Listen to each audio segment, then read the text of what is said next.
2017 in the bag. Alustame putteritest.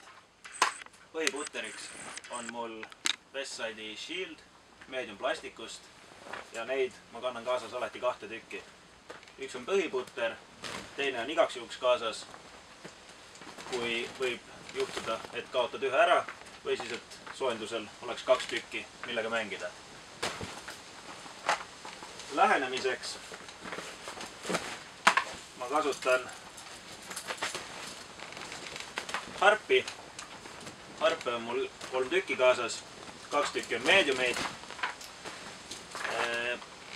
Üks on korralikult sisse mängitud medium, millega saab teha sirgeid ja kergelt üleminevaid viskeid.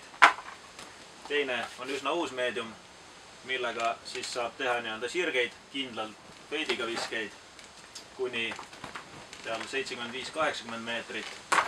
Ja siis on üks tournament plastik harp, millega siis sarnaselt selle eelnevaga, mis on vähem sisse mängitud või uueväärne, saab teha viskeid, aga ainuke erinevus on nüüd turnamendil see, et turnament teeb lõpus skipi, medium jääb põhimõtteliselt pidama.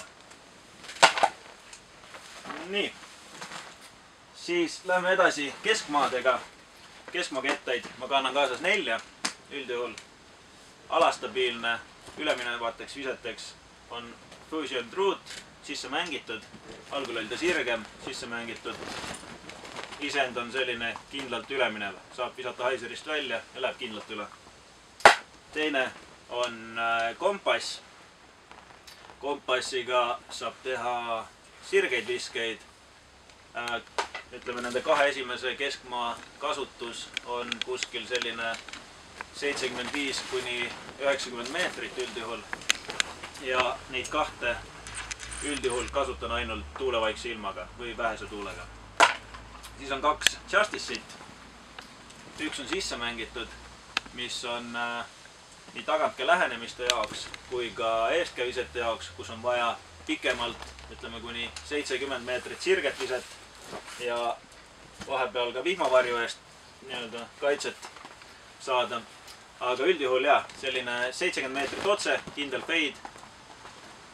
Teine on uueväärne, mis on hästi ülestabiilne, võib mängida tormiga, millega iganes.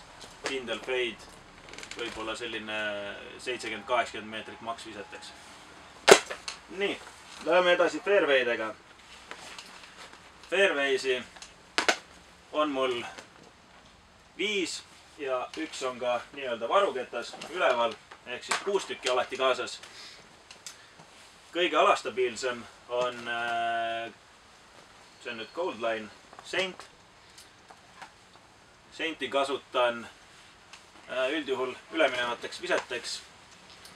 Distants nii ja naa, oleneb kui kaugele vaja visata on. Kõik meetrid lendavad ära.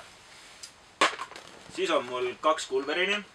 On Opto Culverin ja on Goldline. Opto on rohkem sisse mängitud ja samamoodi väikse kerge tuulega üleminevateks viseteks. Ja Goldline pigem sirge ja kindla feidiga vasakule, siis tagantkäel.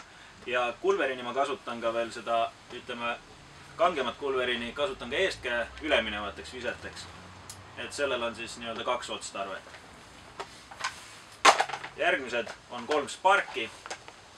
Goldline, mida üldiselt kasutan ainult tagantkäe viseteks või kerge vastu tuulega ka eestkäe üleminevateks viseteks. Ülihea, kannatab igasuguseid viskeid. Teine on Decotai Spark, mis on olnud juba 2 aastat kotis, eestkäega hea sirge kindla feidiga ja tagantkäega vastu tuules väga hea selline 80-90 meetrit viseteks. Ja siis on Moonshine Spark, mida kasutan enamjaolt hästi tugeva vastu tuulega viseteks või siis placement viseteks, kus on vaja flatilt välja visata ja on vaja hästi kiiresti saada feidi vasakule ja samas ka eestkäega nii-öelda feidi siis paremale. Nii, ja siis on ka mõned driverid. Driveritest on üks ilusa pildiga mõõk, mille Andi mulle joonistas. See saab kasutust mitte väga palju, aga ka siis, kui on vaja hästi tugevat nii-öelda üleminevat viset teha, siis kasutan vippmõõka. Kanguselt teine on First Run Trespass. Seda kasutan, kui on vaja koridoris nii-öelda kergelt üleminevat viset, mis tuleb ka tagasi 90-95 meetrit umbes, selline mõistliku tugevusega viskega. Järgmine on mul Snowline Ballista, mida hästi palju kasutan eestkäe suure S-i viseteks, kui on vaja või kui on ruumi, näiteks platsi peal, kui on vaja kaugust saada ja on ruumi eksida ükskõik mis suunas, siis alati saab proovida. Distantsi saab alati kätte. Järgmine on Westside'i World. Kasutus siis pigem tagantkäe viseteks, hoiab ülipikalt sirgelt ja lõpus pigem kindel fade. Vastutuules läheb ka üle, aga tuulevaiksel hoiab hästi ilusti sirge, et üle ei lähe. Siis mul on 2 katlassi. Seda kasutan rohkem eestkäeviseteks ainult, kuni selline või ütleme alates 100 meetrit ja edasi. Ja distantsi sellega umbes 125-130 meetrit suudab saada kätte rahulikult. Teine Goldline on tagantkäe jaoks, mis on võib-olla natukene rohkem sisse mängitud ja suudab tagantkäega ka visata nii-öelda 115-120 meetrit. Ilusti või hoiab piisavalt tuult, et vastu tuules ei lähe väga palju üle, käib kergelt üle, jõuab kindlasti tagasi tulla. Nii, siis on Enforcer Albert Tamme signatuuriga. Ütleme nii, et peale seda, kui Alberti signatuur peale tuli, siis ta hakkas lendama täpselt sinna, kuhu ise tahad. Et küsigi julgelt ta käest kõik. Kasutus siis tagantkäe, ütleme kindla fade'iga visete jaoks ja eestkäega tuules, ilma tuuleta, ükskõik kuna, tead alati, et see ketas tuleb alati tagasi. Ja viimaseks on mul selline Fluid Enforcer. See tekkis mulle kotti siis, kui avati Kuutsemäe rada. Kõik mäletavad, oli suur torm. Mul ei olnud sellist ülestabiilset ketast ja Kuutsekas andis mulle ühe ilusa Fluid Enforceri.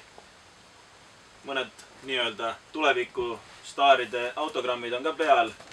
Et noh, kes siin on, Tulbi, Evelin ja Saare Annika, et noh, teised on sellised natuke rahulikumad nimed, aga need on nagu tõusvad tähed. Et selline on siis mu selle aasta kott. Väiksed muudatused olenevalt radadest aeg-ajalt tulevad sisse, aga üldine pilt on selline. Praegu näeme.